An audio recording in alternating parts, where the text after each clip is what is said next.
that the sun shines down its power to all the world and makes the wind blow strong as it will. I want to hope gentle rains can fall upon the land, so lovely earth can stay lovely still.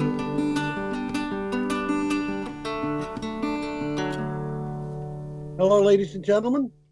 Welcome to the 364th edition of Energy Week with George Harvey and Tom Fennell. Tom Fennell is still not in. We're going to hopefully get together on Skype operation next week. And after that, I think hopefully, we're going to get our technology together. In the meantime, it is George Harvey without Tom Fennell and without the likeness of George Harvey, because we're having difficulty with AV stuff because I'm working from home with computers. The program is made up of bits of news that are up at the geoharvey.com website. That is geoharvey.com. If you go there and click on the calendar, you'll be able to refer to the day at which the news came out, or not came out, but appeared at the website. And so if you want to read one of these news items, you can click on the calendar for that day, and it will mean that you'd have 10 to 15 items to look through, probably 15, most days it's 15, to find what I'm reading to you about. We're starting on the 19th of March, which was a week ago today, and we start with a photograph of a fully electric house in California. The item here is from Clean Technica, and the title is "Electrifying Everything Will Reduce Contagion Spread in Epidemics." Oh, did I say? The reason why this is all happening is because of the COVID-19 virus. I've been looking at the figures on that, by the way, and it looks like it is something definitely to be concerned about.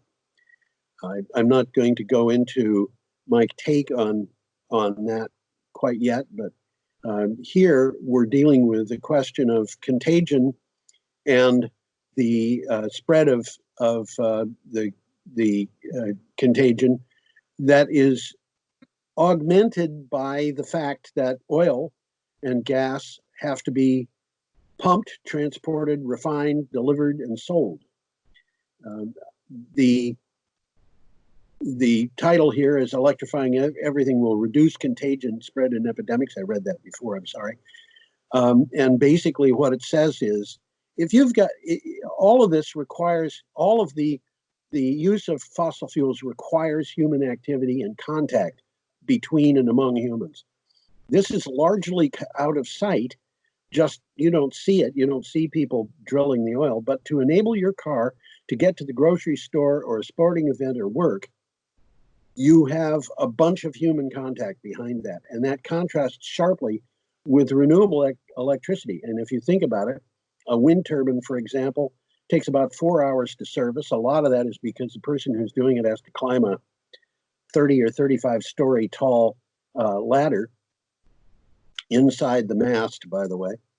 And the servicing that goes on for the wind turbine is not atypically 4 hours, which means a person can service 2 wind turbines a day. And in a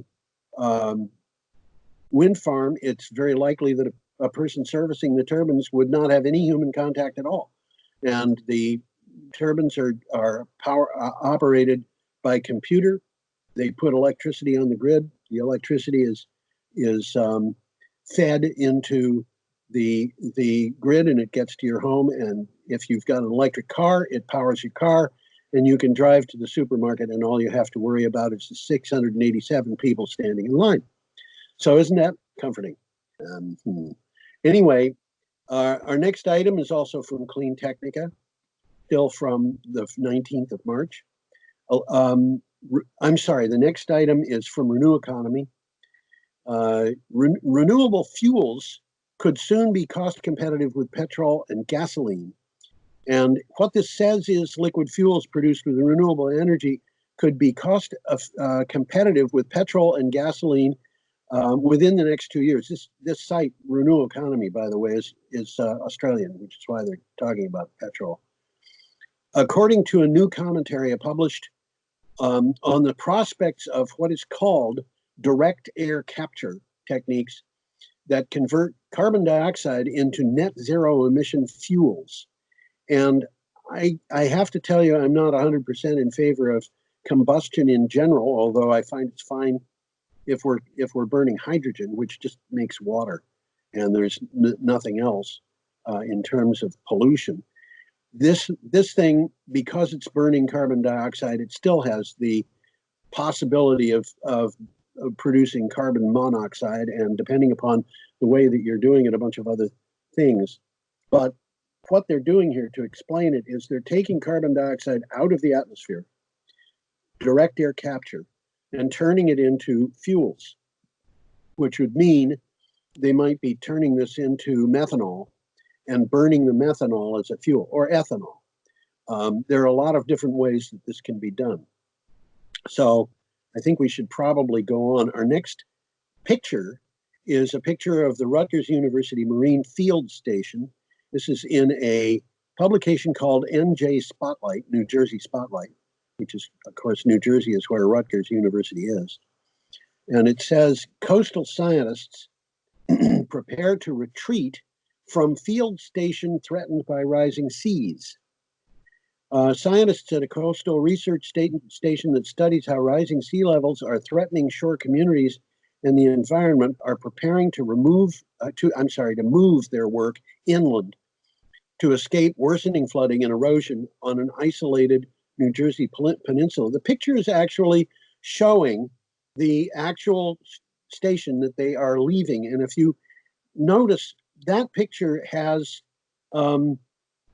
buildings that are up on pilings. These things are elevated fairly high above the water level, and they are unable to maintain that site because the seas are rising. And by the way, scientists can tell where the land is subsiding and where the sea is rising, and they know how to tell where, how much and so forth of each of these things is going on. I have read that they can measure the actual height of the sea from the center of the earth, the distance of the sea to the center of the earth by satellite, and they can get that to within less than a quarter of an inch. Actually, my recollection is less than an eighth of an inch, and they can tell if the land is rising or falling directly by satellite. And so if, for example, Cameron Parish in Louisiana is both subsiding and facing sea level rise, they can see how much of each there is. And that's their ability to measure the oceans is uniform across the entire world. So you can get an idea of how much ocean level rise there has been in various places. And because of currents, it is more in one place than another. And there are still a couple of places on Earth which happen currently to be slightly lower than they were 25 years ago or 20 years ago. But in general, the ocean level is, in fact, according to these measurements, rising, and the measurements are very precise. In this particular case, the buildings will probably be fine, but you can't get to them at high tide because the roads approaching them are underwater at high tide a lot of the time. And this is sunny day flooding, and as is known from a whole bunch of different coastal communities like Miami. Every time the new moon is full or new, they have flooding on the roads because the ocean level rises enough that the sewers back up and put salt water on the roads. Nasty way to destroy a car is to drive through salt water, but the effect is bad enough that at, for example, the tidal basin, which is a park-like area of Washington, D.C., I have read that basically what they have is flooding over the pedestrian walkways at every high tide. So this is a problem, and it's interesting. This particular research station was measuring the effects of ocean level rise, and they've had to leave it. Okay, we are at Friday, March 20th, and there's an article from Popular Science which says we can no longer rely on historical data to predict extreme weather. We've always been able to use historic weather patterns to predict extreme weather events. But new data published in Science Advances shows that in just one decade, the climate has shifted so drastically that historic weather is no longer a reliable predictor. And we've seen this actually. Hurricane Irene was weird. And, you know, I used to tell people there's one rule of weather, and that is weather is always weird. I happen to believe that that's true, but that's about weather. It's not about climate. And what's happened here is that the climate has got unpredictable. So we have extreme weather coming in. The climate drives the weather. We have extreme weather coming in on a much more regular basis. So things that used to be way outside the bounds of possibility are now happening much more regularly. And we've seen this in, for example, Hurricane Harvey, which stalled over Texas for days. And, you know, that's just not normal weather. And Hurricane Irene, which came ashore as a storm, went through a bunch of states, arrived at Vermont, and decided that it was going to make its mischief here. And, you know, this is something that, and by the way, they had a terrible storm that did basically the same thing in a few years before that, where much of the areas of many of the areas of Alstead, New Hampshire, that were near a river there were wiped out, and there were piles of junked cars and all kinds of. I remember seeing a farmer's field which I had been seeing full of a crop. I think it was corn that was growing there. And after that storm, I went by, and it was a field of stones because all of the topsoil had been washed away. Basically what this is saying is we cannot look at the historic weather and say that's going to be the way it will probably be. You know, you can't say our coldest winter night is probably going to be in the area in the about 25 below zero, 20 below zero in Brattleboro, because it isn't. And you know, this last winter, I was looking at the temperature when I got up in the morning to do the blog, which I usually do at about 4 o'clock. And the coldest temperature I saw all winter was not as low as zero. This is an urban island effect, but it means that instead of being in hardiness zone 5A, we are in hardiness zone perhaps 7A, which means that our lowest winter temperature on average might be as much as 20 degrees warmer than it was 20 years ago, 25 years ago, something like that. That is of concern because it means that things like the eggs of deer ticks are not killed by cold weather the way that they would be, and other ticks are in the area. When I was a kid, there were no ticks around here, and we've got several different kinds of ticks. Okay, we've got a picture here of a thing called an Emoto Deliverator.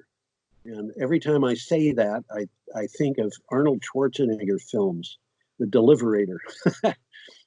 This particular picture is of an electric three-wheeled vehicle that is designed specifically for delivering goods, which could be, you know, UPS deliveries. I don't know, but it's certainly one of the article has pictures of the deliveries being done as pizzas.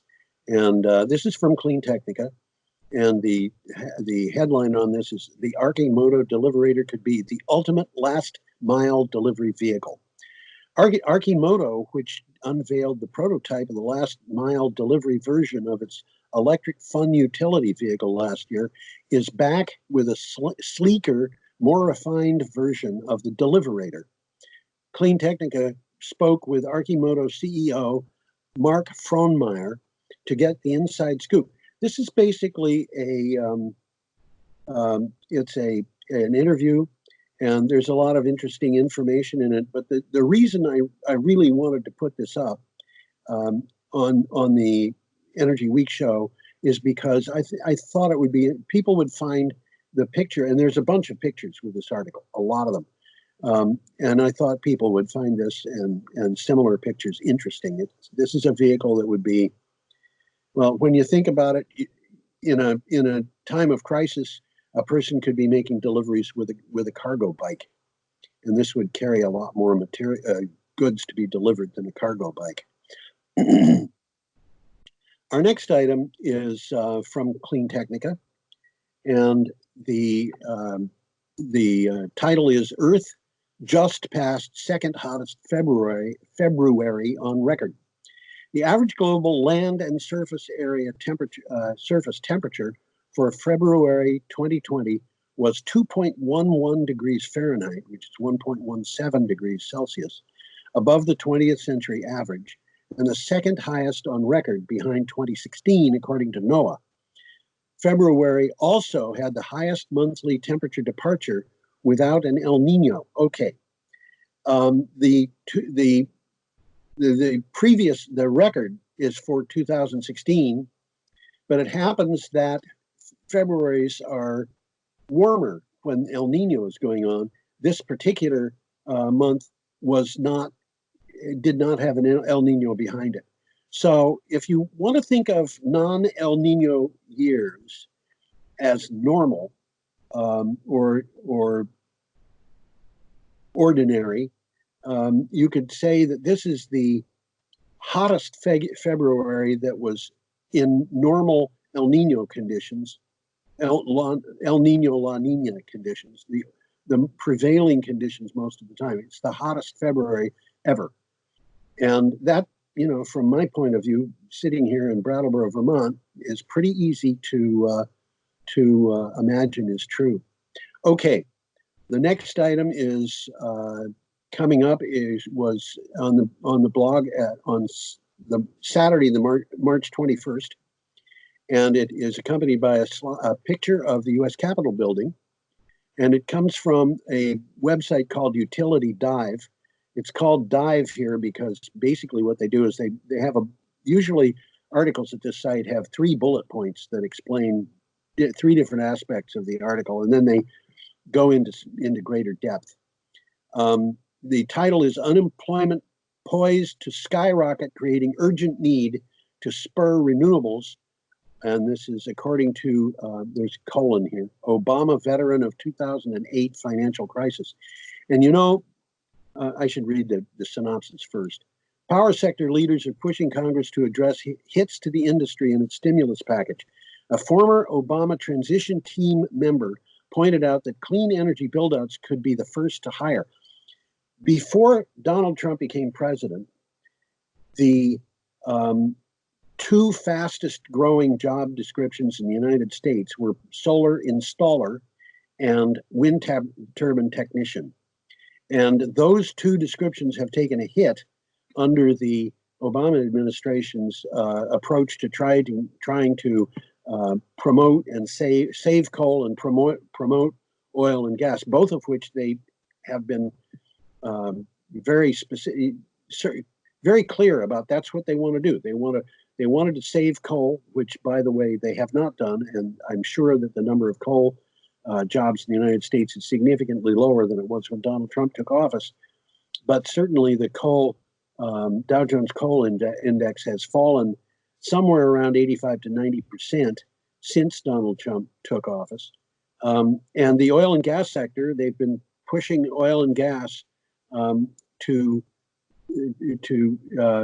keep our economy stimulated, and it unfortunately hasn't worked because it's produced a glut of oil and gas, which means that many oil and gas companies have been in trouble because they can't produce oil or gas at a cost that is high enough to cover be covered by the product that they're selling. They're losing money as they sell the product. The renewable energy industry, as a result of this, is a place where people could get jobs quickly because there's a demand for electricity, and there's a lot that could be done there. But the stimulus package that has been promoted does not really cover that. Okay. Our next item here is Clean Technica, and it is entitled U.S. Banks Continue to Fund Dirty Energy.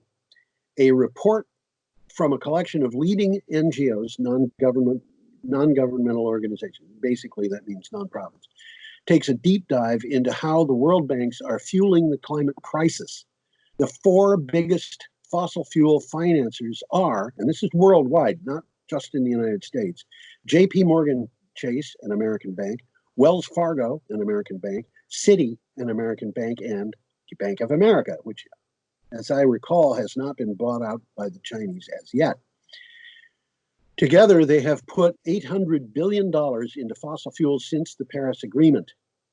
And I look at that and I think about the fact, as I said, the oil and gas, the Dow Jones coal index is down 85 to 90%, but the oil and gas index is down about 65%. It has been 60 to 65%.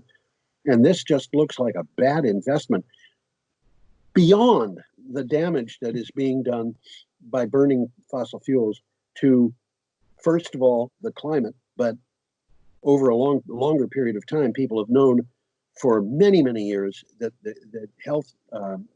about the health issues associated with these industries.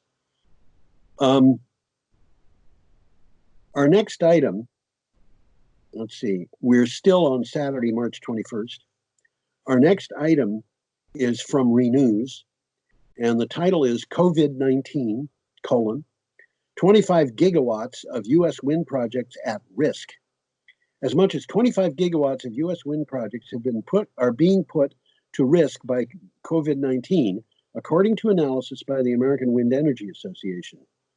The AWEA said 35,000 jobs would be in jeopardy, as well as $43 billion in investments and payments to rural communities through taxes and leasing fees.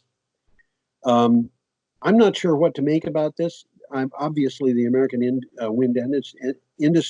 the American Wind Energy Association is promoting American wind energy. I think their figures are probably correct.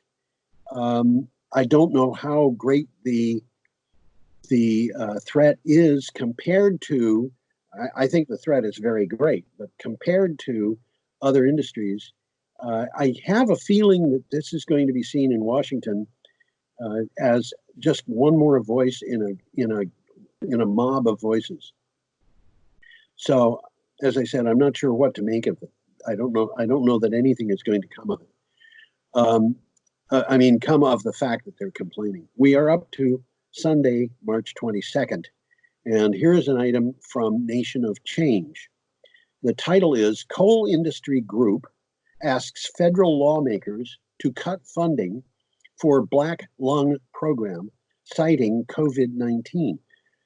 National Mining Association leaders called on the president and Congress to cut a tax used to support coal miners with black lung disease and to give other financial benefits to the coal mining industry as a COVID-19 pandemic response.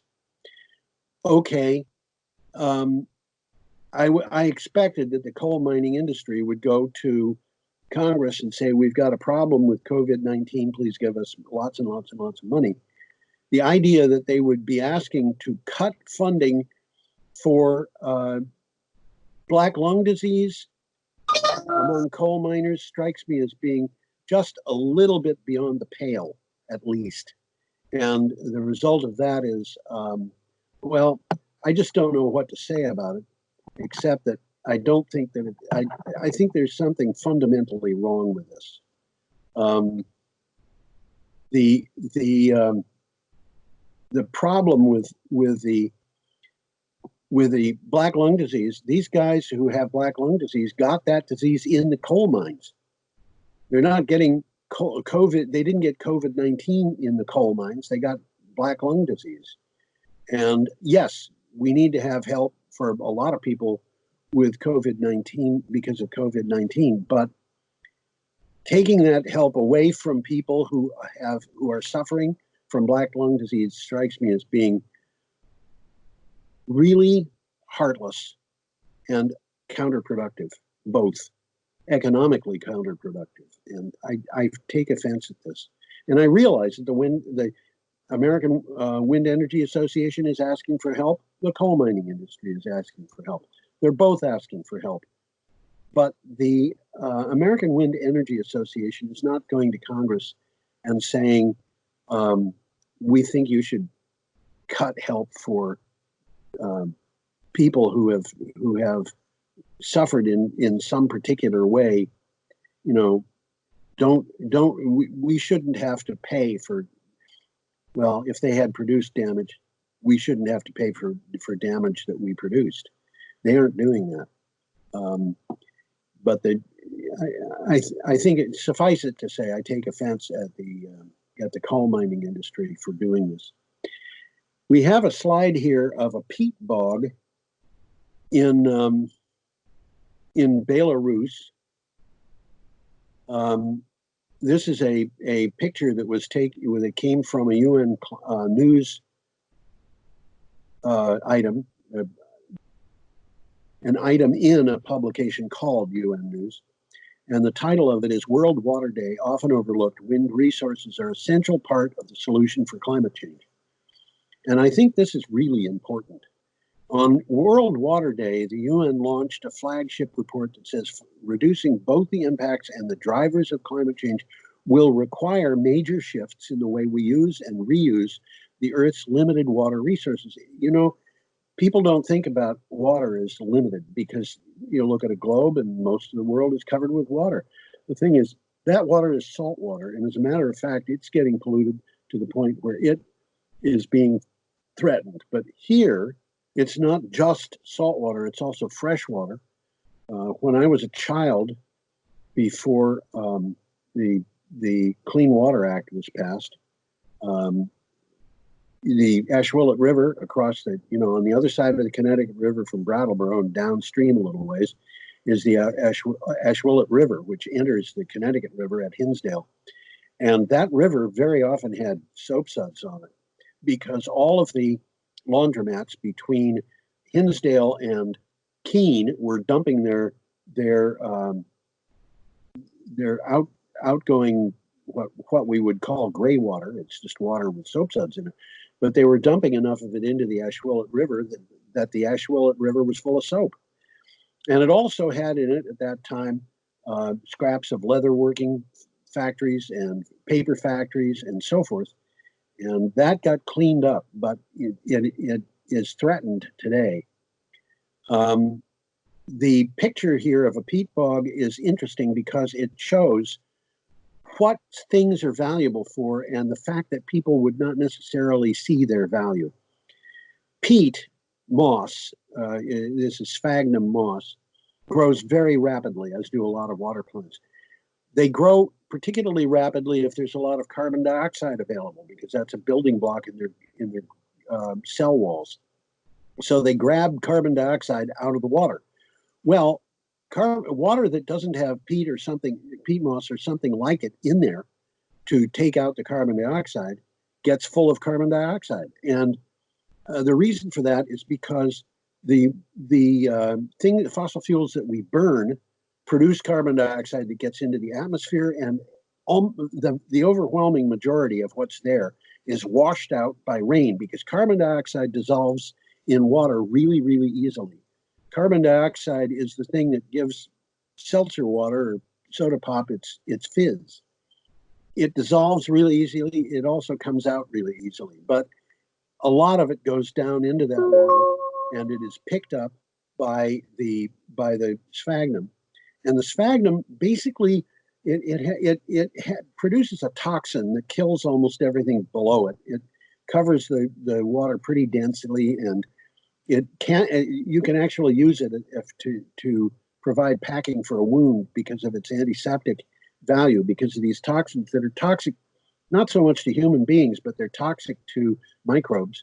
And the result of that is that things don't rot very fast on the bottom of a peat bog. In fact, for some purposes, they don't rot at all. They just carbonize, which means that the carbon-based molecules, carbon is not very powerful bonding element. And so its molecules tend to break apart fairly easily unless the other things in the molecules are very strong in bonding, like oxygen. So carbon dioxide doesn't break apart all that easily. But the cellulose and lignin and hemicellulose and so forth that might be found in plant material does not really break down very easily. And in I'm not sure what the peat moss has got for in terms of the specific quantities of carbon-based molecules, but they go to the bottom of the lake, they gather there, they eventually build up enough mass that the lake becomes shallower and shallower, and finally it becomes a bog that you could walk on, although it's not a good idea usually to do that. And eventually it becomes solid, and then it gets covered with ground, and then it gets pushed underground, and it turns to various grades of coal over time. It's where a lot of our coal came from. But the point is, this stuff is really good at taking carbon dioxide out of the atmosphere and putting it out of the way. This is what's called drawdown. And it happens, I have read, that peat bogs are better at this than tropical rainforests are. Okay, our next item is from Business Day, still Sunday, March 22nd. And the item here is has a title, Workers Are Paying the Price as Beijing's last coal mine closes. Gutted factories and crumbling homes that will soon be abandoned dot the scarred hills of Mentugu, home to Beijing's last coal mine. It is too close. It is to close this year as the city battles choking smog. The miners and these mines have been provided energy for Beijing for 300 years, but the workers face an uncertain future. Most of the mines around Beijing have already closed because most of the use for the coal from those mines has gone away, as they have been using other sources of energy. But what's happening now is that the last of these mines is closing. It has several hundred workers. I read, and I don't remember the figure, it had thousands of workers at one time. The other mines around there had workers, and of course what's happened is they know that the mines will close, last mine will close, and people have crumbling homes because they're not willing to maintain them. They're going to have to move away because there won't be jobs. And this is what's going on. And a lot of the older workers have no idea what they're going to do because it's not like they've got occupations that they're prepared for. We'll just, they will find out, I guess. Okay, we are up to Monday, March 23rd. And we have a picture here of rural Pennsylvania. This is land that, for any viewers who don't know what Vermont looks like, well, it's kind of like this. Not exactly like this. Pennsylvania mountains, from my point of view, seem to be a little bit more highly organized than some of the areas in Vermont. You can see a ridge there. There are plenty of ridges along the Connecticut River. So don't get me wrong, this picture is a lot like Vermont, but there's something different about it. There's something different, and I'm not sure I can explain it, but this is a picture of rural Pennsylvania. And the article here comes from Yale Climate Connections. Citizen science project in rural Pennsylvania aims to change the climate conversation. A biology professor at Moravian College started the Eastern Pennsylvania Phenology Project, and notice that I said phenology, not phrenology. These are not measuring bumps on people's heads. Started the Phenology Project in 2010. Local residents submit data about climate indicators of seasonal change. The people involved are starting to see climate change for themselves. There has been resistance in this part of the world, and I'm talking about rural Pennsylvania, eastern Pennsylvania. There has been resistance to the idea of climate change influenced by local industries that have people in their employ, people who are, for example, coal miners in the Appalachians, in that area of eastern Pennsylvania. You have fracking going on. People are employed. I have to tell you that the people I've been aware of who have been in that area and come across and talk about fracking or say that it doesn't pay off for local residents the way they would like it to. But of course, that's what is called anecdotal evidence. That's something that somebody told me. In this particular case, however, the local residents who were described in the article are not particularly favorable to the idea of climate change, and some of them won't even say the words climate change. But what has happened is they've been enlisted to help keep notes, keep journals about when they see their first flowers in the spring, when they see the first robin show up, when they see leaves opening, and so forth. And they keep journals with that kind of seasonal information. And what they're finding is, in over a 10-year period, they have noticed for themselves that the climate is in fact changing. Excuse me. I have coughed daily for probably 40 years, so don't be terribly concerned if I cough. They are seeing the climate change daily for themselves, and there's, the author noted that there were people who would not say climate change, but they will say, "Is this what you've been talking about? Is this the seasonal change? That spring is coming earlier." Okay, and the next item, which was one that I was a little bit surprised at, but here it is. This is from the Dallas Morning News. Thousands of oil workers are getting laid off in the Permian Basin. One of the most painful busts in the history of oil happened 6 years ago when a sharp price drop cost 200,000 roughnecks, almost half the workforce, their jobs. Now, COVID-19 and an oil price war between Russia and Saudi Arabia threaten to do that again. Okay, what has happened here is that the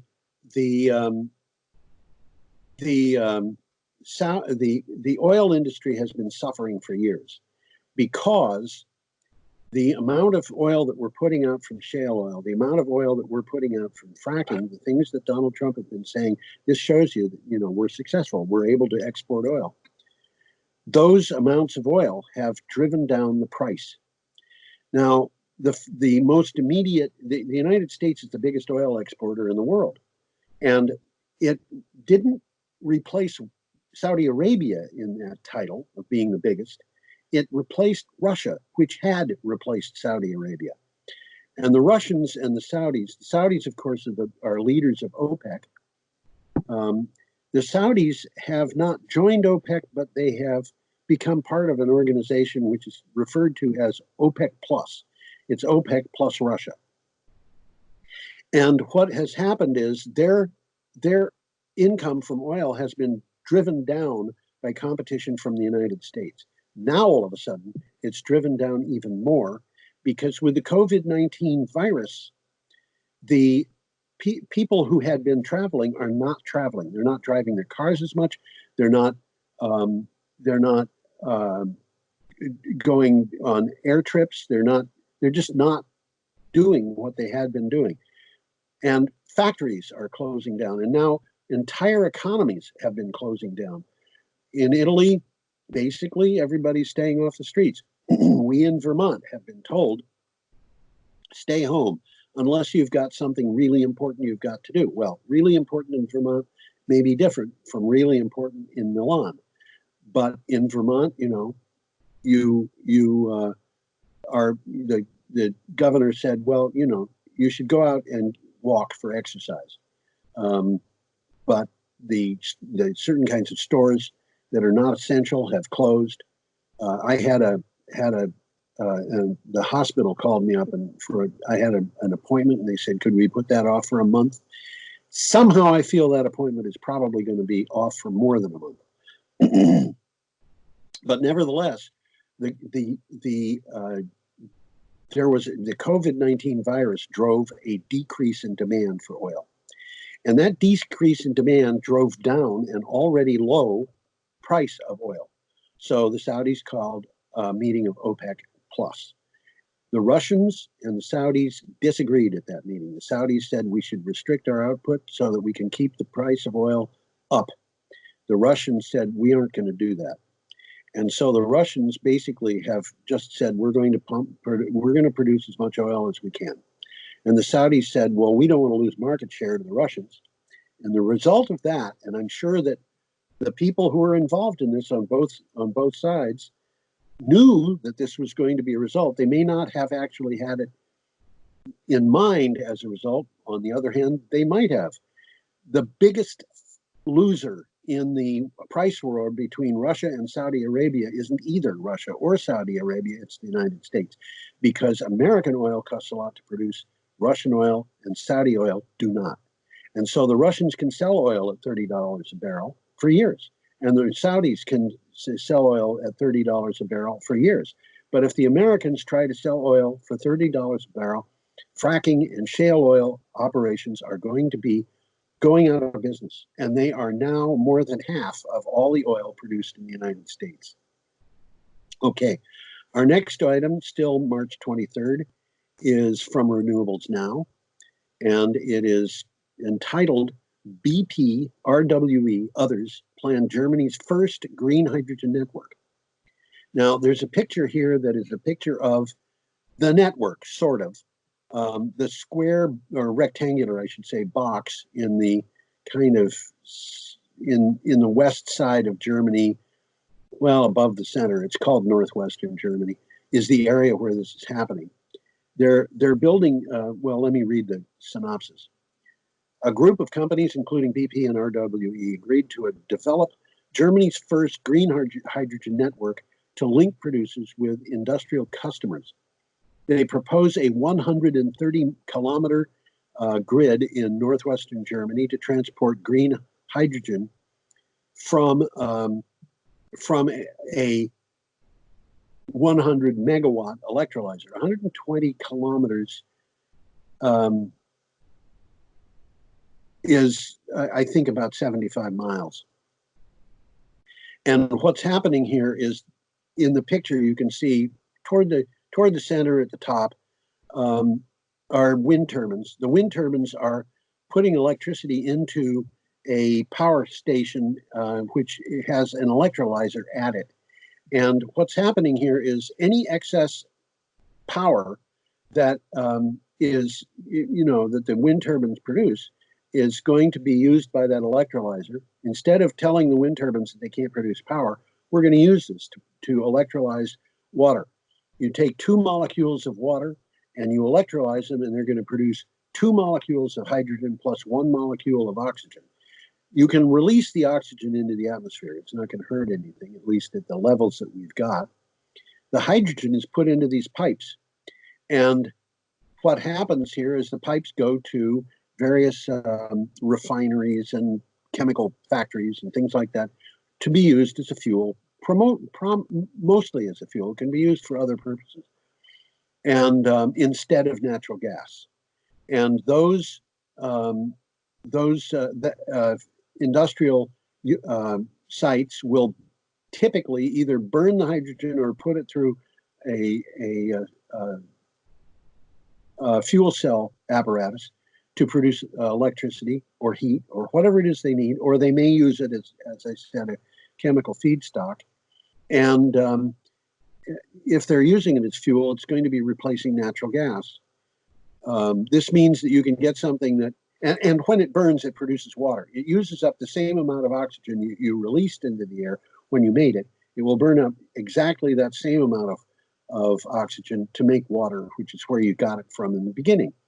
And the cycle on this is very short. This is a entirely renewable way of having combustion for whatever purpose you're going to do. Now, our next item is called Largest Ecosystems on the Planet Could Collapse in a Single Lifetime, Study Finds. This is from Clean Technica. It is on Tuesday, March 24th. Large ecosystems such as Amazon rainforest and Caribbean coral reefs could collapse within a lifetime, a study found. If these critical ecosystems collapse, they could spark a chain of events that could lead to widespread ecological failure. And what they're talking about is the possibility that the tropical rainforest in Brazil will be turned into savanna, which means that it would be grassland with trees in it that are not close enough together to be called a forest. This is the first study that I've seen that actually comes to that conclusion. There are other ones that sound, I would say, a little bit less frightening, but and so I'm not going to bank on this just yet, but it does tell you that we have a problem we need to address. We have a picture here of what is called a drunken forest. This particular one is on Alaskan peatland. A drunken forest is what you see when trees start leaning in different directions. And these trees are not leaning as badly as some drunken forests I've seen. The one that's leaning the most in the middle, some drunken forests, almost all the trees are leaning like that. But this is from Clean Technica. The title for this is Thawing Permafrost Gives Scientists the Chance to Study Long Dead Diseases. And then parenthetically, it says, prepare for the next pandemic. As the permafrost thaws, it could reveal the origins of many diseases, such as scarlet fever or smallpox, helping scientists understand past outbreaks and cope with new ones. This could lead to life-saving discoveries. Now, the author or whoever put together the title, because a lot of times it's the editor who puts together the title, not the author. Although in Clean Technica, it's usually the author, in my experience.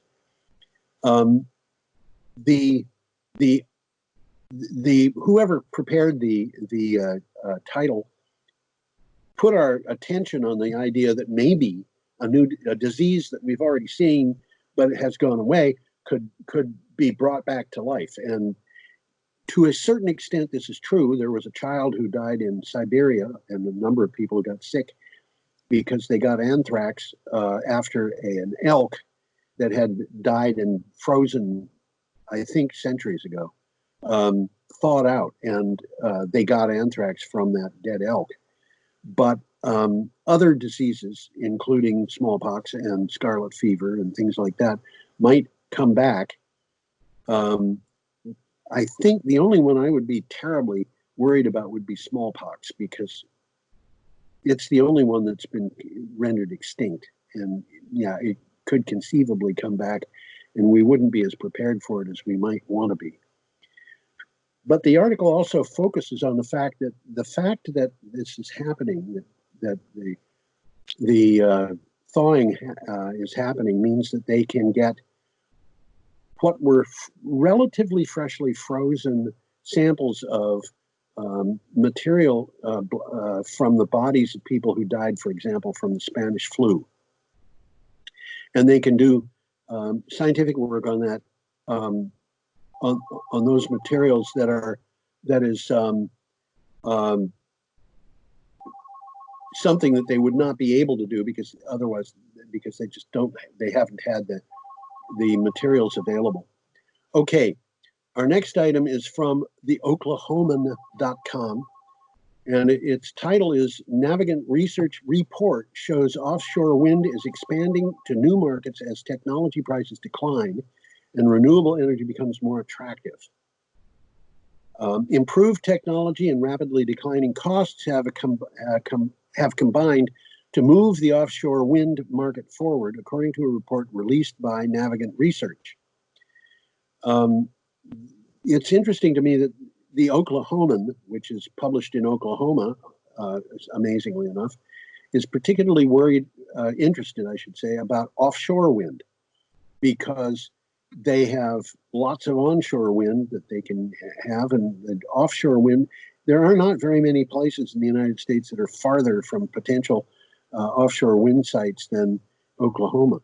But nevertheless, they are. Oklahoma is a state where they always had oil wells and things of that nature, and they have a lot of people employed in the wind industry, and there it is. But the point of this is the Navigant Systems has just produced another report which says, yes, the cost of offshore wind is dropping and it's becoming attractive for investment. Okay, we are up to Wednesday, March 25th. And we have a picture of Elon Musk at the unveiling of the Tesla Model Y. This particular report comes from Clean Technica again, and it's titled Musk Delivers on Promise of Providing Ventilators to Los Angeles. Elon Musk has made good on his promise to help get more medical ventilators to hospitals in California to treat patients with severe COVID-19 symptoms. The ventilators help people breathe when they cannot do it for themselves, and the machines are in short supply. Well, you know, this is something that's happened before in the automotive industry. In the Second World War, the automotive industry was told that it couldn't sell cars anymore because the industrial abilities of the industry were needed for the war effort. Guide Lamp Division of General Motors suddenly stopped making headlights, aside from a few to replace headlights that needed to be replaced. And they went into the business of manufacturing pistols. And they made a very junky pistol that was dropped out of planes with parachutes so that the resistance fighters in Europe would have something that they could shoot with. And they made 1 million of them. And they did that, they converted in very rapidly. Well, here, I don't know how long ago it was, about a week ago or 10 days ago. I don't think it was as long as 2 weeks. Elon Musk said, you know what, we've got this virus coming, and we know that the ventilators are not, there are not enough ventilators in hospitals to deal with as many patients as we're likely to have. And so he started to convert production facilities into places where ventilators were being manufactured. And lo and behold, just a couple of weeks after he said that, and I'm sure that he spent time investigating this before he said anything about it. It was not just an off-the-cuff remark that he was making good on. Just, I think it was less than 2 weeks after he said that, he is already apparently delivering ventilators to hospitals in Los Angeles. And I don't know how you do that. And I have a sneaky hunch that he might have actually bought some ventilators and given them to the Los Angeles while he's putting things together. But nevertheless, he's converted to delivering ventilators to hospital facilities. And as I said that, I was about buying them and giving them. I'm being a little facetious. It's just incredibly fast changeover from manufacturing cars to making medical ventilators. The ventilators are needed to move air through the lungs of people who cannot breathe for themselves. And that's they are life-saving devices for people who are severely ill. Okay, our next item is from Clean Technica, and it's titled, Panasonic is building a comprehensive energy management system for homeowners. Panasonic has developed a smart home energy system that appears to be unique.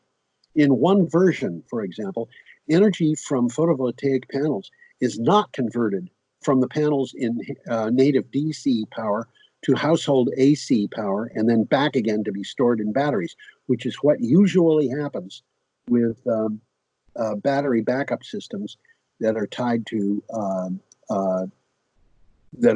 solar panels. The problem here is an old problem, and it's actually the reason why we're using AC power in this country. I know that there's going to be conspiracy reasons, theory reasons that are put forward, but a practical reason why we're using AC power is that you can convert power from high voltage to low voltage, from low voltage to high voltage fairly easily. There's not a lot of power loss in that process compared to what you would get if you tried doing it with DC. And in order to transmit power, electricity over a long distance, you want to have it at a very high voltage, because the drop of voltage in a given wire is going to be a specific amount relative to the length of the wire. And if you're at high voltage, that's going to be a very much smaller percentage of the total amount of electricity. These people are using 21st century technology, Panasonic is, to convert lower voltage DC current from whatever comes out of the solar panels to whatever is needed by the batteries. And they have a lot of other smart stuff going on there too. Okay, our last item coming up has a picture which is just a power grid and wind turbines. Not terribly interesting, but you know, there it is. We have some wind turbines along a road and power lines along the road. And this comes from Balkan Green Energy News. And when I'm saying Balkan, I'm not talking about a place called Balkan, Minnesota here. I believe this is actually in the Balkans. Maybe I'm wrong, but you know, my impression is that, you know, like somebody's going to get me on the street and say, George, that is Balkan, Minnesota, or Balkan, Missouri, or wherever it is. But let me just read what this is, because it doesn't really make any difference where it came from. Birol, B-I-R-O-L, by the way. COVID-19 shock shows renewables' importance for power balance. Fatih Birol, head of the International Energy Agency, and I want to point out this is the International Energy Agency, not the International Renewable Energy Agency. The International Energy Agency has not been terribly interested, or at least wasn't up until very recently, terribly interested in renewable energy. And of course, the International Renewable Energy blows its own horn, as they say. The lockdown, he said, Fatal said, or Birol said, the lockdowns due to coronavirus are stress tests for the power grids. In his view, the disruptions amid the COVID-19 pandemic point to the future role of renewables in power grid balancing. Now, in the last, you know, it might not have been the last, I think it was the one before last, Energy Week show, Tom and I talked about grid balancing being done by wind turbines instead of natural gas plants.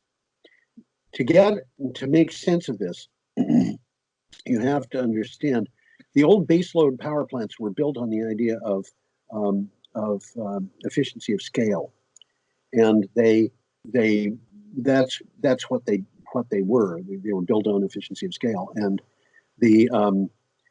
those plants need to be big in order to be able to have railheads and docks and so forth. Their size makes it important that they have big boilers. Well, those big boilers take days to get up to temperature. They can't change their output. So what they did was they built these things to be base load plants. They cover the base load, which is the lowest load, the least load that you're going to have in terms of demand, because you have to match supply and demand. They have to match. Otherwise, you're going to burn something up or not have enough and have to shut things down. If you've got too much power, you're going to burn something up because you've got to match the two. So what they did was they built these baseload plants, and then they built peaking plants and other kinds of plants that come on as needed to and can come up to speed pretty quickly, maybe seconds, maybe minutes, but not hours, to match the demand as it gets heavy. And what they tested at CAISO, which is a California Independent System Operator, they tested the ability of wind turbines to meet that need for meeting the peak demand instead of using natural gas peaking plants. And they found that the wind turbines did just as well, and in fact, somewhat better. And Fatih Birol here is talking about the same kind of thing. Renewables are going to be able to balance the grids better than the old paradigm. And we're going to have to talk about that at some point to make that clear to people. But that is the end of the Energy Week show. I think that the editor of the show of the video is going to put up a final slide, which will say something about having a wonderful week. I put up something every day at the geoharvey.com blog that says a different wish for you to be well and happy. And I picked the one that I think is the most interesting of the week and put it up there. And I don't remember what it was, and I don't have it in front of me. But I hope you come back next time. I'm hoping that I talked to Tom yesterday, and we are hoping we're going to be able to do this together in the next show. So have a good week. Come back next time, and I hope and have a lovely week. Bye.